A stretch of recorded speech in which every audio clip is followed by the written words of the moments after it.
Hey friends, thanks for joining me, Jim Baroud, to hear a few insights from leaders who represent our innovation ecosystem. Today's chat is with Lauren Razavi, the Executive Director at Plumia and the Director of Special Projects at SafetyWing. She's also the author of the book Global Natives. And Tiffany Garside, content strategist at the Mom Project and a freelance copywriter with Career Day. My name is Lauren Razavi, and I work as Executive Director of the Plumia mission at SafetyWing. Essentially, we are working on the kind of infrastructure for remote workers and digital nomads all over the world, making it easier for people to live their lives that way and kind of reach their full potential. I'm specifically focused on global mobility. So my 10-year mission is to launch a new global passport available to anybody, anywhere, regardless of their birthplace. Wonderful. Tiffany, how about you? Yes, I'm a freelance email marketing strategist. And so I help small and large enterprises accelerate their marketing efforts through sales email sequences. And then I occasionally take on website copy and sales page projects as well. Fantastic. And Tiffany, where are you located now? I am in Tanga, Tanzania. Great. And Lauren, where are you? I'm speaking to you from Singapore in Southeast Asia right now. Great. Okay. So obviously big time differences. Thanks for joining us. So talk to us about your entrepreneurial journeys. Lauren, why don't we start with you first? Go ahead. Sure. So I studied political science at university, which sort of taught me that I didn't want to go into conventional politics. And so from there, I became a journalist. I then ended up kind of working in tech editorial, essentially applying a journalist's skill set to writing for sort of big technology companies, doing some ghostwriting for senior execs. And then sort of ended up at SafetyWing off the back of a book that I wrote called Global Natives, which was basically setting out some of the problems and some of the potential of the work from anywhere movement, sort of early adopter digital nomads and where that kind of space could go. And then I was fortunate enough to become connected with SafetyWing and to meet the CEO, Sandro, who offered me a job to come and build some of the solutions to the problems that I'd identified in the book. So I think that's the TLDR on my kind of entrepreneurial journey, how I got to where I am today. That's great. And where is SafetyWing headquartered? The SafetyWing is headquartered in San Francisco. We're a Y Combinator alumni company. So I guess we're part of kind of the Silicon Valley scene. But we are a fully remote company. So we are more than 200 people from more than 70 countries around the world. So we don't have an office. We have people all over the world kind of working remotely. And then we're coming together a few times per year for in-person gatherings and retreats to actually say hello and sort of put a name to an email address, as it were, with our colleagues. Oh, that's great. That's great. Tiffany, talk to us about your path. Yes. So I actually worked in healthcare and I was a psych major. And then I realized that that wasn't my passion anymore. And I remember one night on night shift, one of the nurses reviewed my writing because I had a blog back then. And she was like, you could actually make a living from this and be a freelance writer. And from that moment on, I sat, on night shift, making my business plan, making my website. I started pitching myself to different clients. And so I started working with a lot of beauty brands and hair care businesses to start. And then I merged from being a blog writer into social media marketing and social media engagement. And from there, I fell in love with email marketing and helping tech firms, law firms, basically different consulting firms is where I'm at right now. Oh, that's great. That's great. And you are from where? I'm from Columbus, Ohio. Got it. Okay. And so you eventually got to Tanzania. And so had you gone, is that the first place you'd gone to try being, working remotely? Yes, it is. So although we did used to travel, so we would visit the Bahamas with our children, but we never really stayed there long term until 2020 came and we literally flew across the world to Tanzania to try it out. We didn't know if we would actually be staying for as long as we have been because we actually wanted to stop in Ethiopia, but we've been in Tanzania for a while investing in the country. So it's been amazing so far. Now, how did you choose Tanzania? Well, one of the top contributors was the fact that Tanzania was one of the only places open during August of 2020. Mm. So we didn't have a whole lot of options, but we wanted to travel. We wanted, we're like, there's too much going on in the world. Let's just travel. Let's try this and see if it works. And does your husband also work remotely? He does. He's a videographer. Fantastic. Oh, wow. Okay. So Lauren, you know about a lot about this, obviously this space and all the changes going on. Tell us how you view the state of remote work, across the planet. Yeah, so I think I'll kind of caveat before I answer properly, just with the fact that I'm a bit of an OG when it comes to remote work and digital nomadism. So I have lived and worked this way for more than 10 years now. So straight out of university, I was a remote worker. I became a digital nomad in my time as a journalist, and I haven't really stopped since then. So for me, it's super, super interesting to have seen a space that was very much a subculture, that was very much a fringe movement of weird kind of tech people on the side, sort of on the fringes, beginning to like live and work like this and kind of seeing what was possible, to where we find ourselves now in 2023, where this is so much more mainstream. We have so many more people kind of involved with the nomad lifestyle, and certainly many more people than before who are working remote. And so for me, it's been super, super interesting to see this go from the sidelines into the mainstream. Some sort of thought leaders in the space predict there'll be 1 billion digital nomads by 2035. And I think when that statement was first made in 2015, everybody thought it was crazy. It was very difficult to see a future in which that was what was going on. But now I think in 2023, it's quite clear that remote work and digital nomadism are on the rise. And I think it's a lot more believable to think that the nomad population could be that big by 2035. So I've just seen this whole space completely explode. And I suppose on a very personal level, seeing a lot of people who used to think I was a very, very crazy person, kind of living my life and working this way, now actually kind of coming to me for tips and being like, okay, I'm going to give this a try, like everybody's doing it. So I think that's been the step change. And it's really rewarding to see the conversations that we're having now are much more interesting about, what does a healthy kind of fulfilling life look like, an exciting life look like at this point in history. Wow, that's really a fascinating statistic and a fascinating reality. Now, just for those who aren't familiar with digital nomadism, can you define it for us? Sure. So the simplest kind of explanation that I can offer is that a digital nomad is a person who remote works and travels at the same time. So it may be somebody who actually has no home base at all and is traveling constantly, maybe for 3 months or 6 months at a time in different destinations. And it can also be people who have actually a home base that they're spending the majority of their year in that one location, but then perhaps also traveling to other destinations for 3 months of the year, something like this. But the important thing is sort of remote working and traveling at the same time, and sort of underpinning that is really like the flexible attitude towards location. So not having to make decisions based on going to an office or a sort of physical in-person work, but being able to think a lot more broadly about how you're living and how you're working and where you actually want to go in the world is super, super important to the nomad kind of mindset. Thank you. So, Tiffany, you are one of those digital nomads, obviously, and you've been in Tanzania for a while now.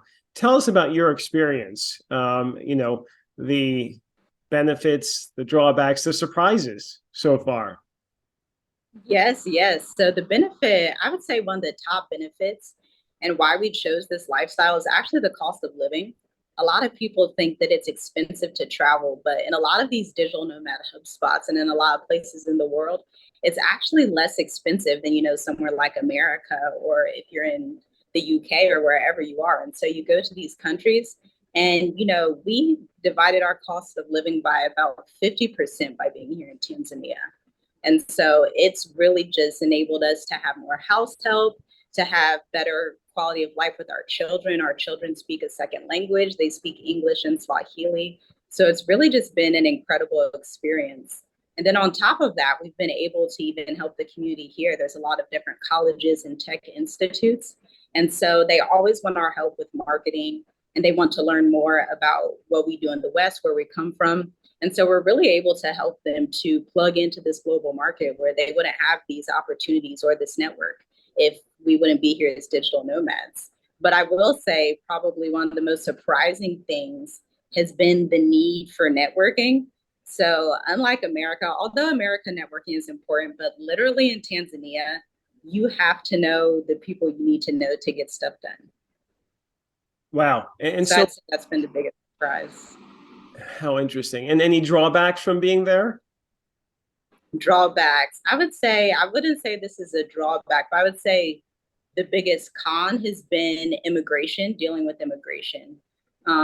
Countries like Namibia, they just did a digital nomad visa, but Tanzania, we're doing their investors visa. So it's a different type of visa. Okay. And how long have you been there, and how long do you think you'll stay there? Yes, we've been in Tanzania for 2.5 years. Now it'll be 3 years in August. We will probably be staying for another year or two, and then I'd like to see Ethiopia. But I would like to think of Tanzania as one of our home countries or home bases where we have different investments, and then we come back here, and then we'll go to another country and visit. Wow. And you mentioned as far as the cost of living is much cheaper. I assume you have a lot of help, and that, reduces stress greatly compared to, other places around the world, particularly in the US, right? Oh, yes, absolutely. It's, nearly a stress-free life. And then you have access to organic food, you're walking different places, meeting people of different cultures. And so it's really just opened up this door to unlimited opportunities. Wow. And how often do you come back to the States, to your hometown? Yeah, we don't come back very often. The reason being my mom and brother. So my dad passed away in 2017, but my mom and brother, they actually came to Tanzania. And so right now they're in Kenya. So they've become digital nomads now. So the whole family's like just traveling. We're like, let's go do something else. Oh, that is wonderful. It really is. And how many kids do you have? I have 4 children. Wow. Okay. So that house help, as you know, there's a shortage of babysitting here in the States, or maybe you've heard. Yes. It's super expensive. So having help with 4 kids is really crucial. Okay. So thanks for that insight. That's really, and the house, at least the background I see now looks really, I'm sure you live in a mansion, right? Yes. We love it here. It's amazing.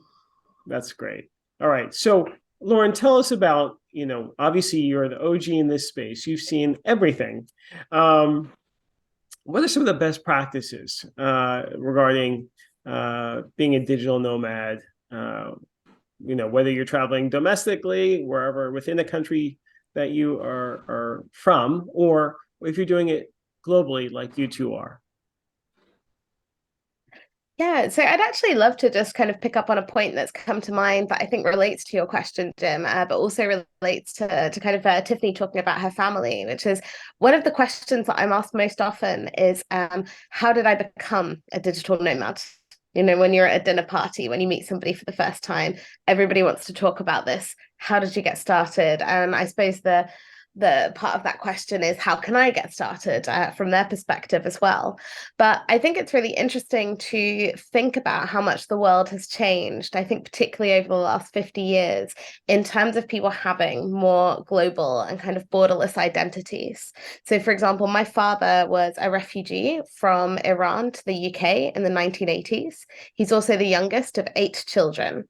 So when I was growing up, my family holidays were not kind of beach vacations to chill fill out, but they were actually going to visit family overseas and going to sort of visit these little pockets of the Iranian diaspora in different parts of the world where his brothers and sisters had gone and kind of made their lives and had children themselves. And so when I think about digital nomadism, I don't think it's just kind of a lifestyle choice. It's also sort of a reflection of this more kind of global identity and global perspective on the world that a lot of people have. And this really came to mind because I'm thinking about Tiffany's 4 children and the kind of identity and the kind of experiences that they are having as kind of, I guess, third culture kids, kind of expat kids now, as like the children of nomads. And I think this is really, really formative to people's identity, is this kind of like connection beyond the perhaps country they were born in or the kind of passport that they hold. And I think that's really, really interesting because it's really thinking about how I guess the world systems need to kind of catch up with not only how people are living in practice, that kind of immigration experience that Tiffany's talking about, where perhaps not quite the right tools are existing right now, or it's a bit of a bureaucratic kind of process. We really need like the world to kind of catch up with these identities that people are having in the 21st century, with the way that people are living, but also with the way that people are feeling. For example, for me, like I feel like such a global citizen. I feel very, very connected with multiple places around the world. Again, Tiffany talking about, thinking about, okay, Tanzania is going to be a home base. Actually, I'd love to go and see Ethiopia. Maybe there are going to be 5 or 10 countries where Tiffany and her family have a really strong kind of connection and they feel like locals.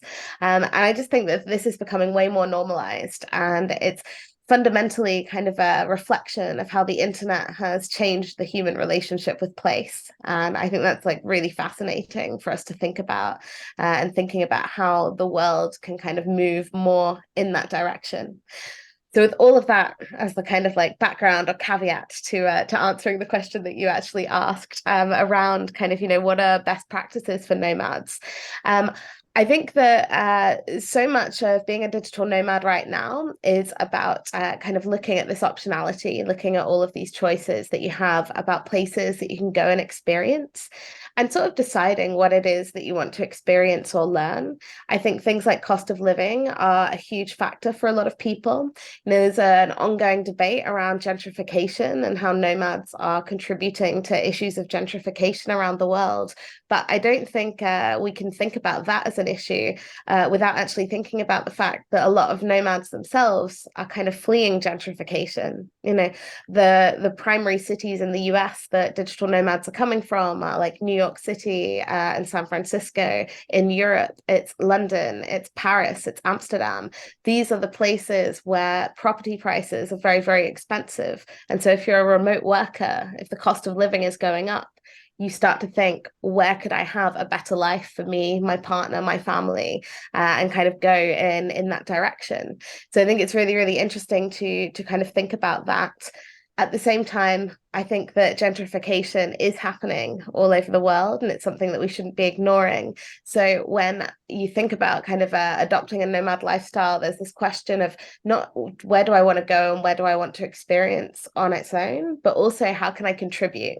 So I don't know if Tiffany has anything to say in this direction of having sort of been in Tanzania for a couple of years, the ways in which she's been able to kind of engage locally. But certainly from my travels, I've seen a lot of people like helping out within the local ecosystem. So trying to connect people with global work opportunities, or kind of doing mentoring programs, or sort of just engaging at a local co-working space.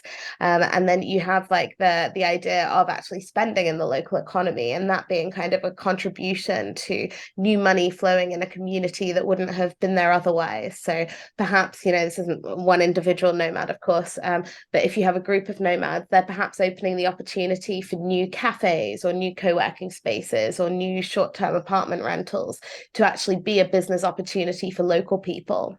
So I think some of these considerations of not just, where do I want to go and how do I want to kind of use the places that I'm going, but also how can I contribute? How can I be part of the places that I'm going and traveling and working is really, really paramount. And I think we have a really good kind of situation for that right now, as in there's more and more work going on to make it easier to connect and contribute in this way. Whereas when I first started out, there was really no kind of infrastructure for that. You were really lucky if you had a co-working space rather than just a coffee shop with some dodgy Wi-Fi. So another part of kind of the whole scene that's being built out at the moment and that I'm deeply inspired by.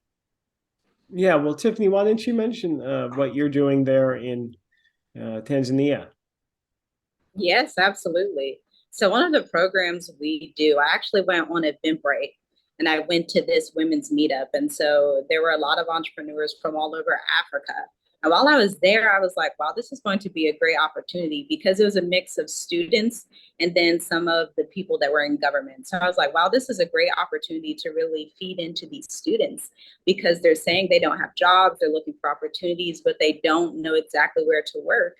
But they speak both English and Swahili. And I'm like, you can be of benefit to people not only here in Tanzania and Kenya and America, even in Saudi Arabia, anywhere that speaks both English and Swahili.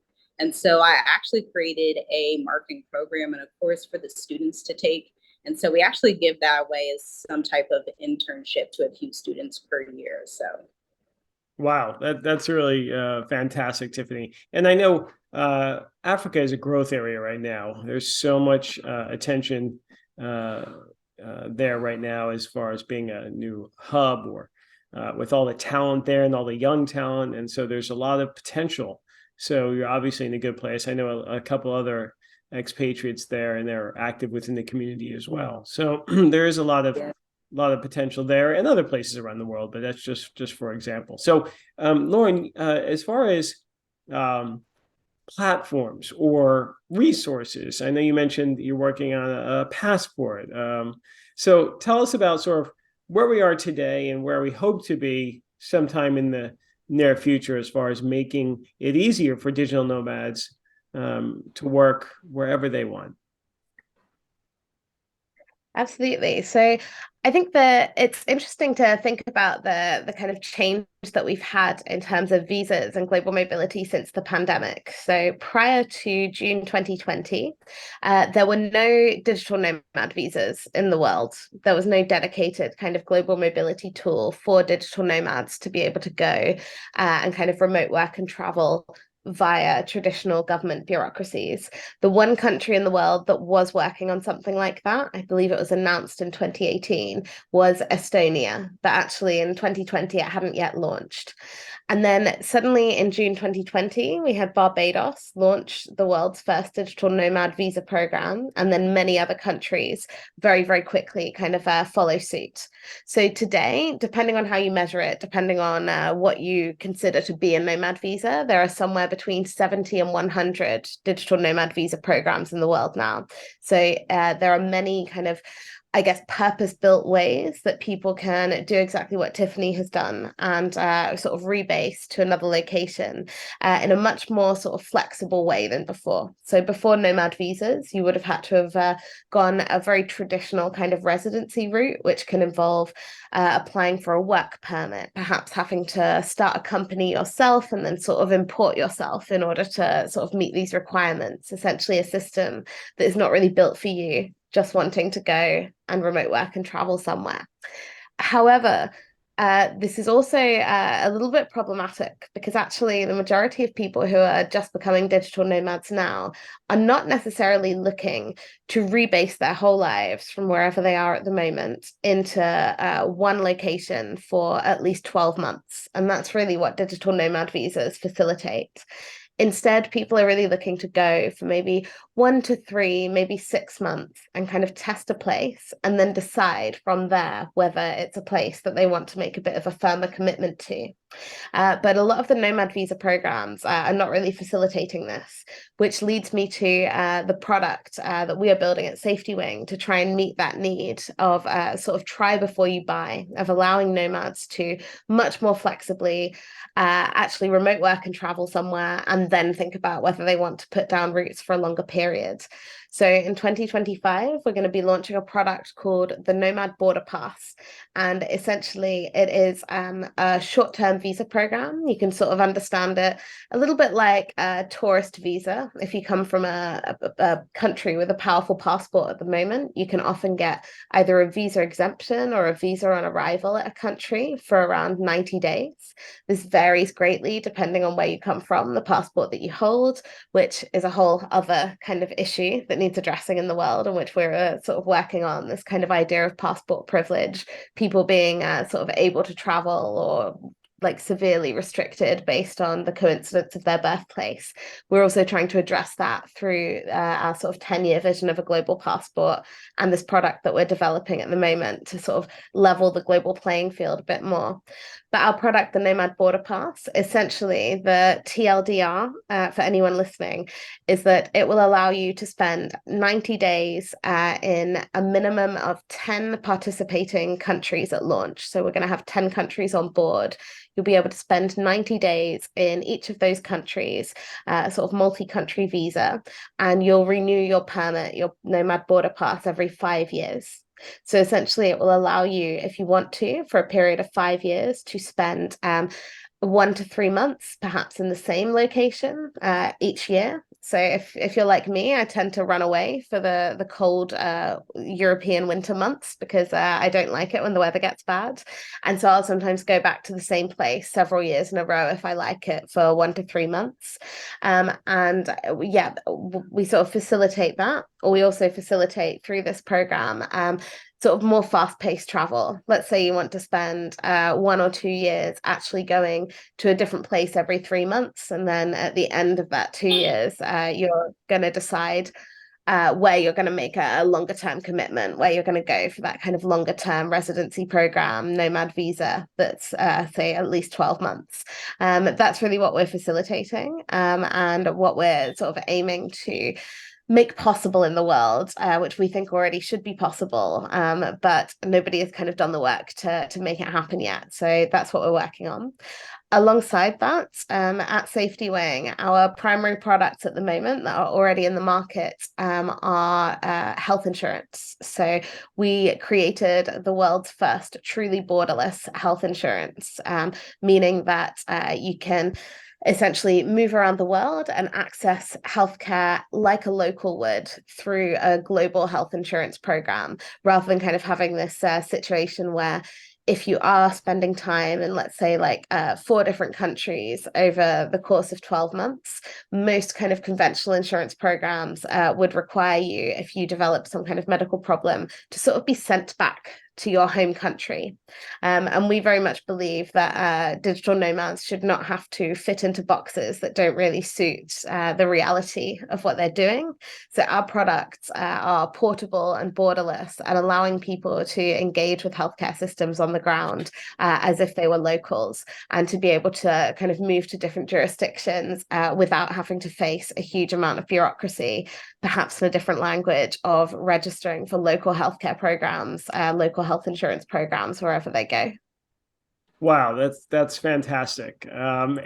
Maybe when that healthcare platform, is realized fully, it's realized obviously around the world, maybe we could use it in the US as well. It could be a level model. of As you know, we have it's a level of challenging system, expensive system here that's sometimes dysfunctional, obviously, but that's a really great service to offer. And frankly, regarding the passport, hopefully, of course, the privileged countries like ours, the US and UK, obviously, have great advantages, right? But hopefully that passport can hopefully encourage more people to come to the US. I'm a big advocate of, immigrant talent to the US. It's one of the reasons why our country is so robust and our economy is so strong. Hopefully that can go both ways. So here's hoping that there's some change in the future. I know that there's considerable roadblocks to that. But how do you, Tiffany, from what Lauren said, obviously she spoke passport. I know you've been dealing with immigration issues there, healthcare. How do you deal with that? Can you give us some sort of context about your experiences with both those matters? Yes, for sure. First of all, Lauren, congrats on the Nomad passport coming out because that's going to just change the game for so many people. You know, a lot of digital nomads, a lot of people, they're digital nomads in Africa. They want to be able to travel freely, but within Africa, there's not a lot of place for movement. And so they're kind of restricted on where they can go. And so they may have to leave the country, you know, in 90 days. A lot of countries here in Africa, they actually have to leave within 30 days. And then they're not sure where to go after that. So that will solve a lot of those problems. And then as for healthcare, we use a local healthcare insurance here. It's called Jubilee. But again, when we're traveling outside of Tanzania, we'll have to do something else because that only works here in Tanzania. Huh. And is the insurance or is the healthcare good in Tanzania? It's better than I thought. I was actually surprised. Actually, with our fourth child, our daughter, I was a high risk pregnancy, and so I had never been a high risk pregnancy. Yeah, I had never been a high risk pregnancy before, and my water broke at 5 months, and so they restricted me to bed rest. Yeah, it was crazy. But I went to the best hospital in East Africa, Aga Khan, and so their healthcare, it was really amazing. You know, it's clean, it's a beautiful hospital. What I really liked about them was they include a lot of outdoors into the healthcare. So like there's like this area you can go in and you just see all these palm trees and the sun shining outside of the maternity ward. I'm like, this is great. This is incredible. And then of course, healthcare is way less expensive here as well. Got it. Okay. And so, looking down the road, Lauren, are things generally getting easier and better for digital nomads? I think obviously after this pandemic, knock on wood, that's over or almost there. We've learned how to remote work. So has that accelerated everything so much as far as best practices in a number of ways? Communication, obviously, working together, obviously. But I have to, I have to ask: are there still challenges for people to sort of be as productive? There's obviously right now people are trying to get people back into the offices. How do you view those sort of counterbalancing trends?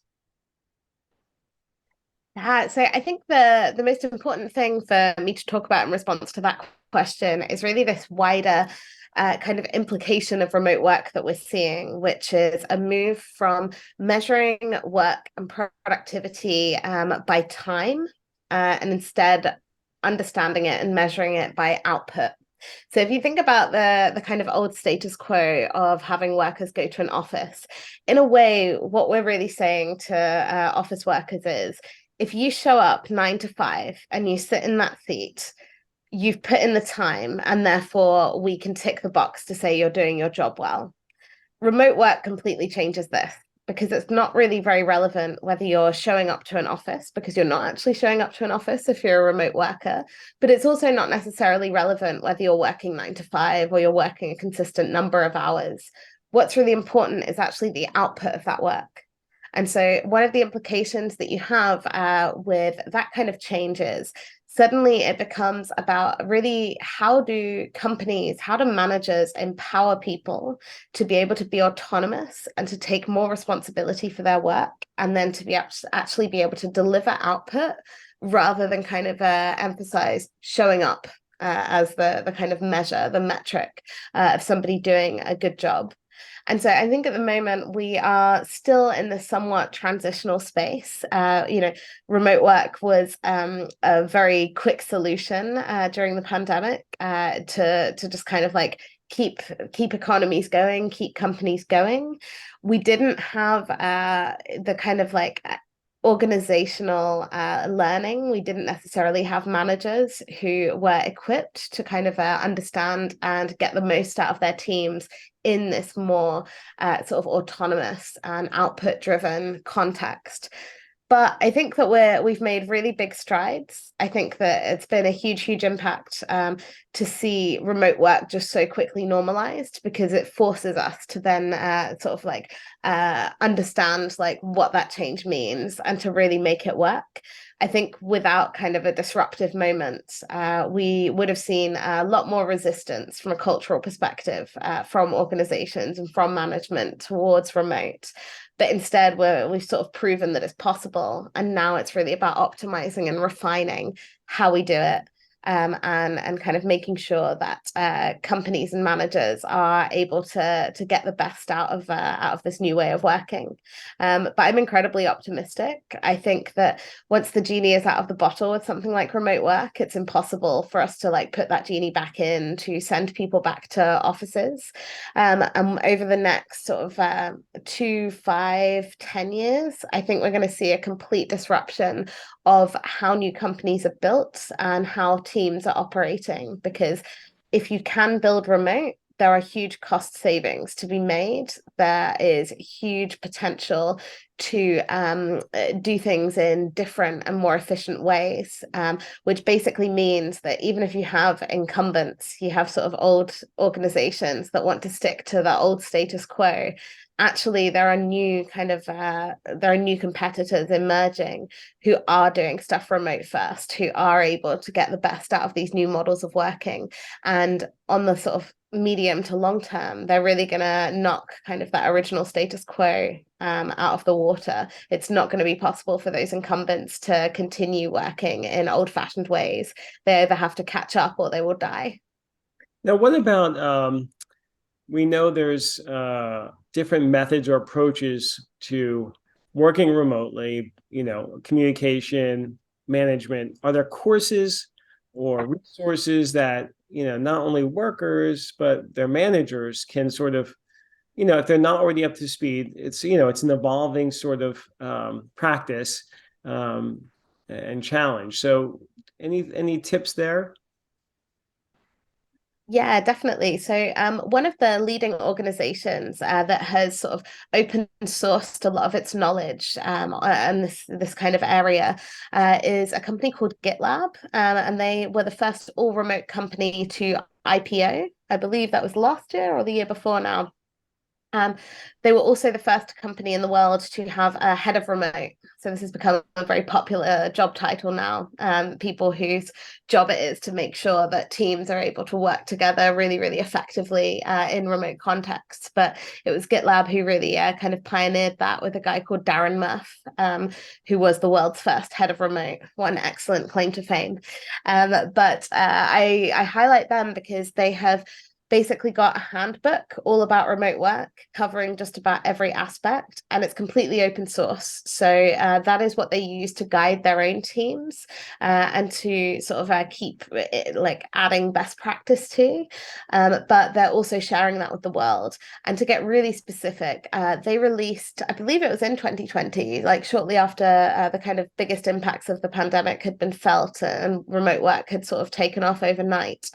They released a course for managers on Coursera. So I definitely recommend any listeners who are looking to kind of get into this area to get the best out of themselves and their teams. Definitely check out everything that GitLab has done, and specifically their I forget the specific name, but they have a course that's essentially about remote management on Coursera. I believe it's free of charge. And yeah, very high quality learning materials from one of the leading organizations in the space. I highly recommend. Great, thanks. So Tiffany, what about when you came into Tanzania? Did you find the place easily, or I'm just curious to get your perspective on, where you're living now, how you found it. Are there certain sort of platforms in addition to Airbnb that might be useful? Yeah, absolutely. So when we first came, we were actually in Dar es Salaam. And so we stayed in Dar es Salaam for about a year and a half. And the house that we found in Dar es Salaam, we found through a website called Zoom Tanzania. I found that a lot of countries, because before we decided on Tanzania, we were also looking at Ghana and Gambia. So I found that a lot of these countries, they'll have specific websites for rentals. Now in Tanzania and in Africa as a whole, a lot of times they want you to stay long term. And so the landlord will want like 3 to 6 months rent up front. And so that was something that took some getting used to. But on the flip side, it's nice that, you have rent paid for 3 to 6 months. And you're like, okay, we're good. Everything's fine. But it just puts you in a different mindset with your finances. So that was almost like a culture shock. But then this house we're in now in Tonga, Tanzania, we had been traveling up and down the Swahili coast. So we went to an area called Kilwa, where some ancient ruins are. That's towards southern Tanzania. There's not much down there, but it's an incredible vacation spot, incredible beaches. And then we went up here towards Tonga, which is north of Dar es Salaam, near the border of Kenya. And we fell in love with the small town vibe. And so what we did, we just asked around, because here in Tonga, it's such a small city, they just don't have any of the houses online. Or there were like 4 houses online. And I'm like, I'm sure they have more houses than this. So let's just go up there and let's ask around. And so we put foot to the ground and just found our house like that. Got it. That's good. It's really interesting. Lauren, how do you see that? Is there sort of a best practices approach to finding, accommodations? I think for nomads who are only staying somewhere for sort of 1 to 3 months, Airbnb is still a good solution. They have really, as a company, kind of like pivoted a bit more into this long-term living direction. So they're really looking to serve that kind of longer stay market, which intersects quite nicely with the kind of habits of nomads.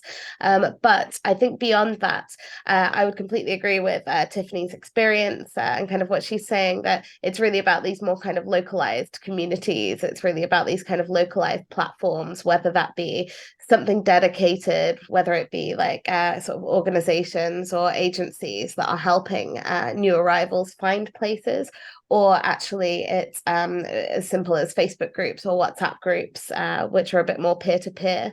But yeah, I certainly think if there's anybody listening who's thinking of startup ideas, I definitely think that there is a lot of potential here for smoothing this transition and helping global people who perhaps aren't staying for quite as long as your traditional expat to sort of more seamlessly access property markets and sort of have a bit more of a soft landing.